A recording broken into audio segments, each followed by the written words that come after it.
آدمی کو شوق ہوا، لوگ بھی عجیب ہوتے ہیں یار اس وقت، ایک وقت میں دلی میں شاہ ولی اللہ بھی ہے، شاہ اہل اللہ بھی ہے، مرزا مظہر جان جانان بھی ہے،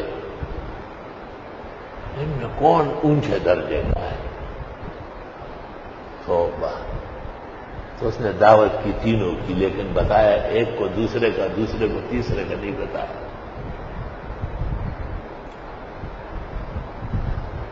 کہا بس 12 بجے کھانا آ جائے گا۔ 12 بج گئے، 1 بج گئے، 2 بج، دلی میں زور کی نماز گرمی میں 3 بجے ہوتی ہے۔ تینوں بزرگ ہوش پر آئے، کیسے آئے؟ دعوت ہے؟ ہاں ابھی آئے نہیں۔ نماز زور پڑھ کر پھر جا کے اپنی اپنی جگہ پر بیٹھ گئے۔ عصر کے قریب وہ آدمی آیا، او ہو بھول گئے جی، کسی کام سے گیا، معاف کرنا۔ اچھا یہ 2 پیسے لے لے، سامنے ہوٹل میں کھا لے، اب تو تیار نہیں ہو سکتا۔ 2 پیسے بہت بڑی چیز، پورا بکرا مینڈا ملتا تھا۔ کہتے شاہ ولی اللہ صاحب خاموش رہے۔ شاہ اہل اللہ نے کہا کبھی گھروں میں بھی ایسے واقعات پیش آ جاتے ہیں، کوئی بات نہیں۔ اور مرزا مظہر جانے جانان نے کہا تیری ایسی کی تیسی، تجھے مذاق کے لیے ہم مل گئے، آئندہ ایسی حرکت کی تیرا چمڑا ادھیڑ دو۔ اب وہ آدمی جو بڑا ولی معلوم کر رہا تھا وہ پھر پریشان، کیونکہ ایک بولا تسلی کا، دوسرا بولا منکرات کو منع کرنے کا، تیسرا ضبط نفس میں رہا۔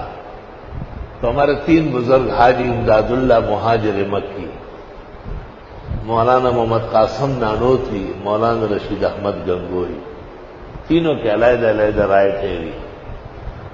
حضرت حاجی امداد اللہ مہاجر مکی نے فرمایا شاہ ولی اللہ کا مقام اونچا ہے کہ انہوں نے نفس کو حرکت نہیں دی اور ضبط نفس بکمال کر لی، اور ایسے موقع پہ ضبط نفس آسان نہیں۔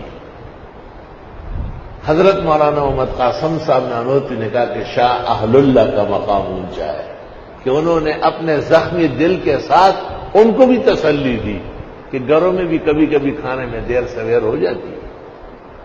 اور مولانا رشید احمد گنگوئی نے کہا مرزا صاحب کا مقام اونچا ہے کہ نہی عن المنکر کا فریضہ بر وقت ادا کر دیں۔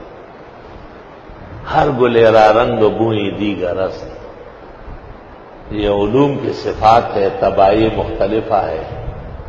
گلہائے رنگا رنگ سے ہے رونق چمن، اے ذوق اس چمن کا ہے زیب اختلاف۔